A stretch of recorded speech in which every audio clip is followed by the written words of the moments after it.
ايوه، اهم حاجه المركب تمشي. مادام المركب ماشيه خلاص، هنعوز ايه اكتر من كده؟ مادام كل حاجه تمام، العيال بيروحوا المدرسه والست راضيه وما بتتكلمش ومفيش مشاكل في البيت، كله ساكت ساكت وهو كمان ما بيعملش مشاكل، يبقى كده الحياه مية مية والمركب ماشيه. ومادام المركب ماشيه تمام كده رضا، الحمد لله. الحقيقة إن المركب ماشية صحيح، ويمكن تكون ماشية كمان بسرعات، مش بس ماشية وخلاص، وبتحققوا كمان في المركب دي حاجات. لكن الحقيقة المركب دي رايحة على فين؟ هتوصل إمتى؟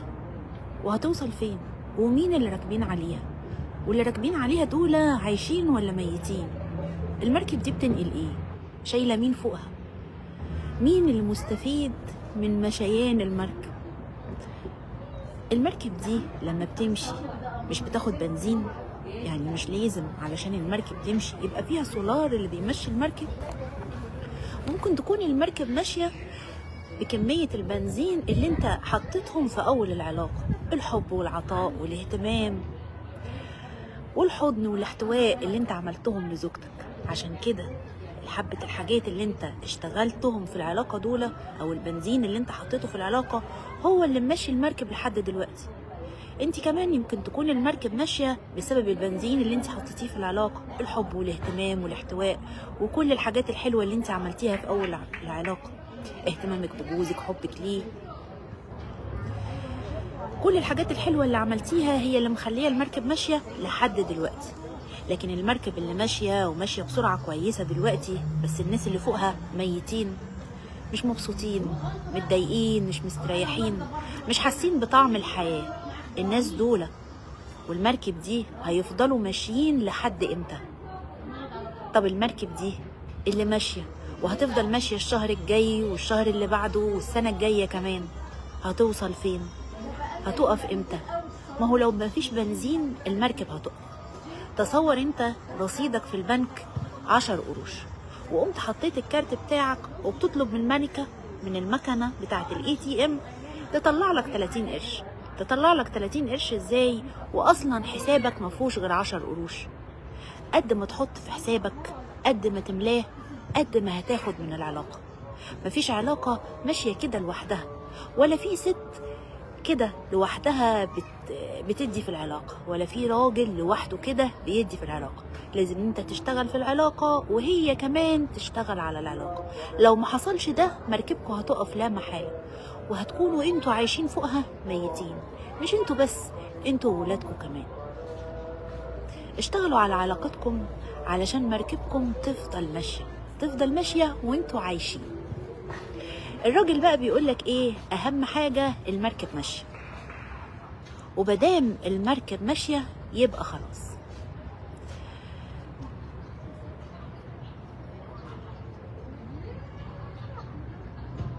بيبقى مستريح ان الست ما بتتخانقش معاه، ولا بتسأله انت رايح فين، ولا جيت منين، ولا جبت ولا ما جبتش، ولا عملت ولا ما عملتش. كده رضا، مادامها سكتت الحمد لله. الحقيقة ان لما الست سكتت دي حاجة ومؤشر وحش جدا، المفروض يقلقك مش المفروض يريحك. يعني مش المفروض ابدا تنبسط لما الست بتاعتك تبطل تسألك وتكلمك وتلوم عليك وتعاتبك، لانها خلاص كده كأنها رامت طوبتك، يأست، لقت ان مفيش فايدة، مفيش امل، فسكتت. الحاجة دي مش المفروض تريحك، المفروض توجعك وتقلقك. سكتت ليه؟ ايه اللي حصل؟ لان طبيعي ان الست عندها احتياجات، لما تبطل تتكلم تقلق، لانها خلاص عرفت ان مفيش فايدة فسكتت، وانت ارتحت على كده. انا بقولك ما ترتاحش، وسكوت الست يقلق ما يطمنش، لانك بعد ما كنت أولوية في حياتها، بعد ما سابت أهلها وبيتها وصحابها ويمكن شغلها ويمكن سافرت معاك بلد تانية، يعني غيرت عالمها كله علشانك، وكنت انت أهم حاجة وأول أولوية عندها. يمكن كانت بتبقى ميتة من التعب وتفضل سهرانة مستنياك عشان تسخن لك الأكل، بتصحى من بدري علشان تشوفك ولا تعمل لك القهوة. حاجات كتيرة كانت مهتمة بيها وبتعملها لك، ودلوقتي بطلت. هي بطلت ليه؟ طنشت ليه؟ ما بقتش مهتمة زي ما كانت في الأول مهتمة ليه؟ هي ما بقتش مهتمة لان انت كمان اتغيرت، وفي حاجات كتير كنت بتعملها ما بقتش بتعملها.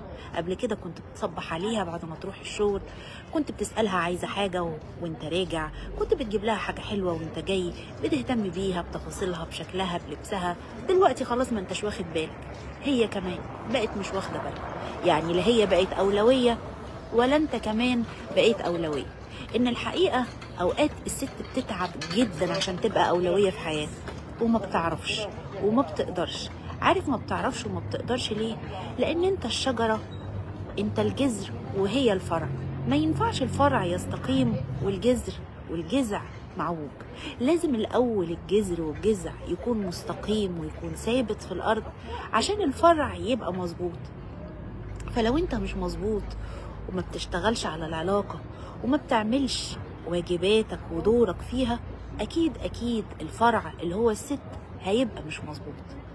فحاول كده اهو تغير لو لقيت الست دي سكتت، وتشتغل على العلاقة وتشوف ايه اللي نقص منها، ايه اللي كنت بتعمله وبطلت تعمله. اعدل الجذر علشان الفرع يستقيم والحياة تبقى مظبوطة والمركب ترجع تمشي من الأول. هسألكوا سؤال، تفتكروا ايه أصعب حاجة ممكن يواجهها الست أو الراجل، تواجهها الست أو يواجهها الراجل في العلاقة؟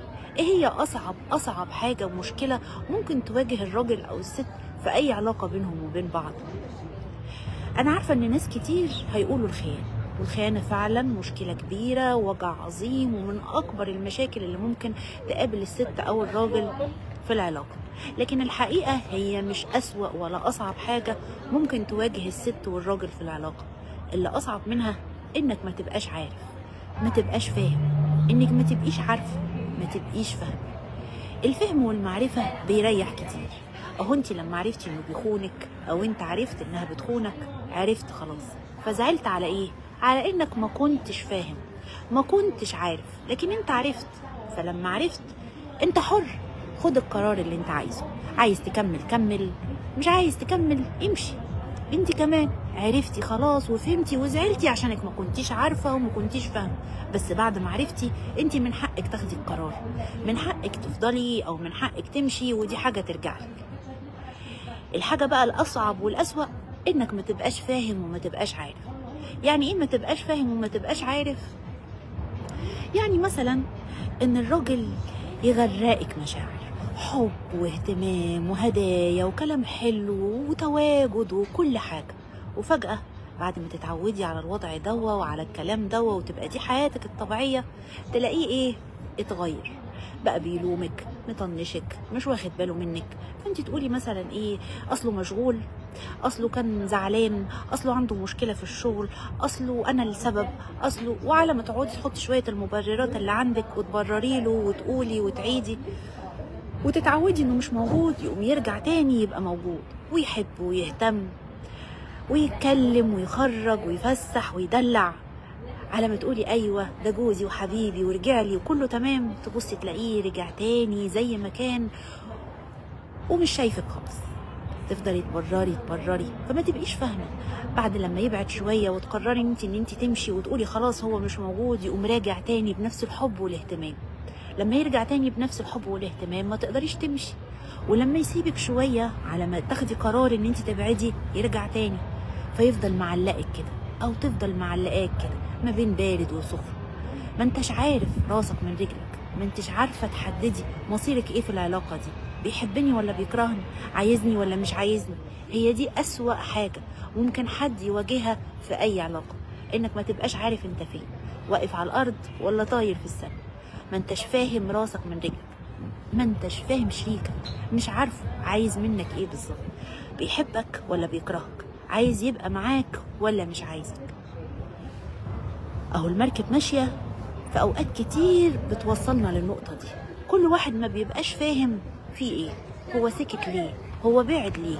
وان كانت لما تبقى المركب ماشيه بيبقى فيه صمت رهيب. قليل قوي لما بيرجعوا تاني يتعاملوا او يبقوا مع بعض زي الاول. العلاقة الوحيدة او الكلام الوحيد بيبقى عن العيال او عن الحاجات الاساسية او عن الحاجات العائلية.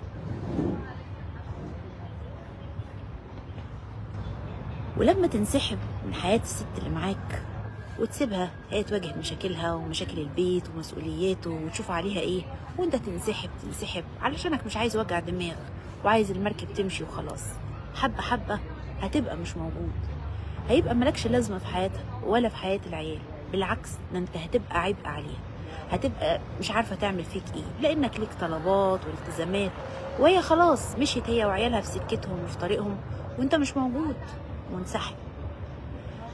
خليك موجود في حياة بيتك وولادك، خليهم ينبسطوا بيك، يحبوا وجودك، يسعدوا انك موجود معاهم، انك ابوهم.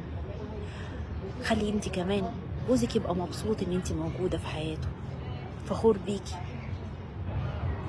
وانتبهوا ان دي حياتكم مع بعض وانتوا اللي اخترتوها وانتوا اللي بنيتوها. كونكوا رجعتوا في كلامكم دلوقتي او كل واحد شاف طريق غير التاني او زهقتوا او تعبتوا او اي سبب من الاسباب، ده مش معناه انكم تبوظوا الحياة. حاولوا تتجمعوا تاني وتلاقوا نقطة مشتركة بينكم وبين بعض تاني، واللي يبدأ هو الأحسن، هو اللي هترد فيه الروح الأول، وهو اللي هيرد الروح في الطرف التاني. وأي علاقة من العلاقات خد وهات، مفيش حد بياخد بس ومفيش حد بيدي بس. وبعد ما المركب تمشي وكلنا ساكتين وميتين فوق المركب، المركب هتقف، مش هتقدر تفضل ماشي، لأن المركب عايزة بنزين. وانتبهوا ملهاش قعدة، وخلوا السعادة دايما قاعدة. سلام.